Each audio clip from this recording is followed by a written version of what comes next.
2015 সাল থেকে এই পুকুর জবরদখল করে রেখেছিল তৃণমূল সরকারের ক্ষমতায়।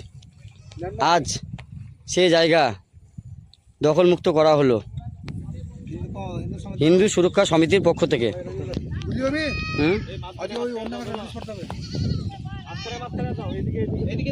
সম্পূর্ণ পুকুরটা সামনের ওই যে পাটবাড়ি আর এই যে সম্পূর্ণ ধানটা,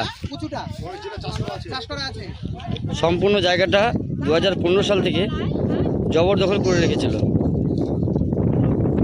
কাকিমা, কি হয়েছিল আপনার এই জমিটা? আমার স্বামী হঠাৎ অসুস্থ হয়ে যায়।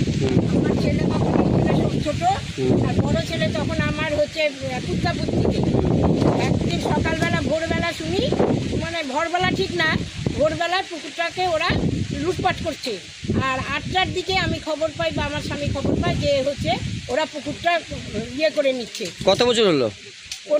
2015 সালে না 14 সালে শেষে না 15 এরকমই হবে আমার অতটা।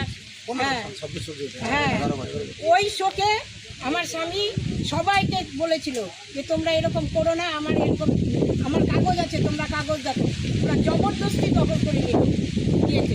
এসে ট্রাক্টর দিয়ে রাতারাতি চাষ করলো।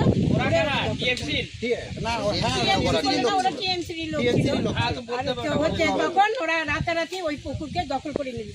পুকুর জমি সব ওরা রাত্রিরে চাষ করেছিল, লুট করে নিয়েছিল, সবাই মিলে খেয়েছিল। খেয়ে আমার স্বামী তখন বিছনায় শয্যাশায়ী। আমার স্বামী সবাইকে বলেছিল, কেউ ওর প্রতিবাদ করেনি ওরা।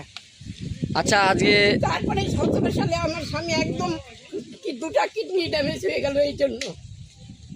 18 সালে ডিসেম্বরের 8 তারিখে মারা গেল শুধু এই পুকুরের জন্য। আর সঙ্গে ছেলের মানে গুরু ছিল হচ্ছে মাস্টার, যার নাম হচ্ছে আরজাউল মাস্টার, আর এই ঘুটু সঙ্গে। ঘুটুর আমি ভালো নাম জানি না।